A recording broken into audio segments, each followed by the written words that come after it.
Good morning, Miss Jennifer. Morning, ma'am. Okay, Miss Jennifer, can you tell me about yourself?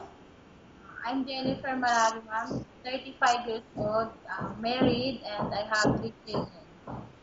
Okay, I have few questions for you to answer, so let's start. Why do you want to work as a maid? For my family, ma'am, and with their kids for education of my children. Why you choose Malaysia when there is a lot of other country? Plus, Malaysia is a good country How are you qualified for this job? because I have an experience uh, to work abroad. May I know what is your education level is? High school graduate, What is your recent working experience? um, domestic helper in Kuwait, ma'am. Have you worked abroad before? Yes. Can you please tell the place and how many years and months you work for? Kuwait, ma'am, 2 years and 3 months finish contract. Okay. Do you have experience of taking care of baby? Yes, ma'am. And whose baby you are taking care of? My own children. What about elder or older people? Do you have the experience? Yes, ma'am. And whose elder or older people you are taking care of? My employer in Kuwait, ma'am. Okay, your employer. Is it supposed to be your employer or the elders in there?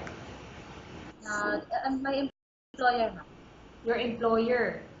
Okay, so how old is the employer? 80 years old, ma'am. 80 years old. Okay. Do you have any other special skills? Cooking. Uh, Cooking Arabic. Okay. Are you willing to learn new skills? Yes, ma'am. Are you willing to work with a family where the mother-in-law or any relatives stay together? Yes, ma'am. Currently, are you still working now? No, ma'am. Do you know how to cook? Yes, ma'am. What sort of food can you cook? Filipino food, ma'am. Okay, so only Filipino food? Arabic. Like Okay. So can you tell me what Arabic dishes or cook or food that you can cook? the soup, shorba, like they call it shorba, and rice with tomato sauce like this. I don't know what they call like tawag niya. You can cook Biryani. Yes. biryani, okay. Filipino food that you can cook.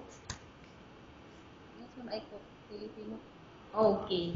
You can cook Filipino food. So can you tell me what are those Filipino food that you can cook?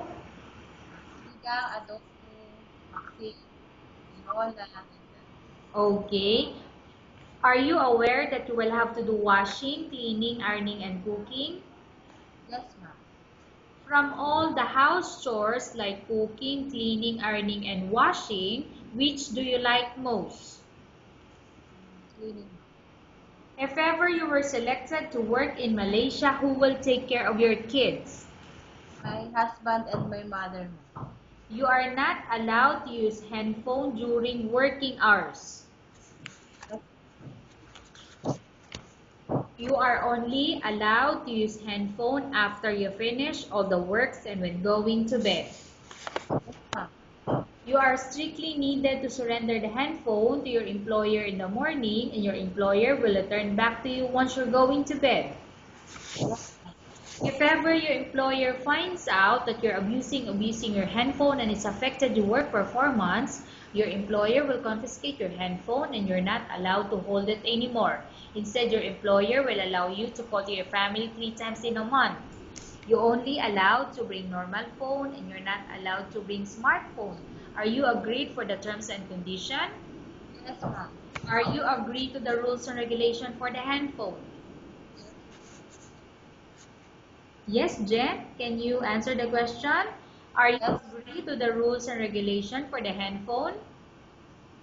yes, ma'am. How many years is the contract as you agreed and understand? 2 years, ma'am. Can you describe for me your ethics or your attitude? I'm hardworking, ma'am. How can you assure to us that you will work hard in Malaysia? To finish my contract, ma'am. Okay. Can you promise not to use the telephone without the permission of your employer? Yes, ma'am. Can you promise not to put on makeup but to dress properly while work? Yes, ma'am. Can you promise not to invite friends and relatives without the consent of your employer? Yes, ma'am. Can you promise not to ask for advance salary from your employer under any circumstances? Do you really understand of the rules and regulation of the agency? Yes, Do you pay any placement fee for you to come to Malaysia to work as a maid? no, ma'am. Do you have any history of sickness, example breast cancer or any other illness? No, Do you suffer from any skin diseases, allergy or physical defect? no, ma'am. Have you suffered from any serious illness? Miss Jen, can you please louder your voice? Have you suffered from any serious illness? No, ma'am. Do you smoke? No, ma'am. Have you undergone any operation or surgery? No, ma'am. Are you medically fit? Yes. Are you in any medication? No, ma'am.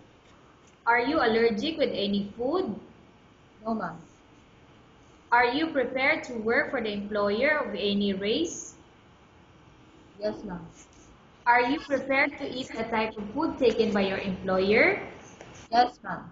Are you afraid of being left alone in the house? No, ma'am. Are you afraid of dogs or other pets? No, ma'am. Can you promise to work according to instruction from your employer? Yes, ma'am. Do you have any immediate family working in Malaysia? What, ma'am? Do you have any immediate family working in Malaysia? No, ma'am. Okay, Miss Jennifer, we have finished our question section. Let's go to case study. I have a case study for you and I want you to answer me truthfully. Upon arrival in Malaysia within 6 months, if ever any of your family members pass away, what will you do? Will you continue to work till finish your contract or you will go back? I will finish my contract. Tell us about yourself and why do you want to work in Malaysia as domestic helper? I want to work in Malaysia, ma'am, for the children or my family. Okay, Miss Jennifer, what do you want to tell to your employer who watching your video? Ma'am, please choose me to work on your house. Okay, thank you very much, Miss Jennifer. We will update your agency if there's any selection made by the employer.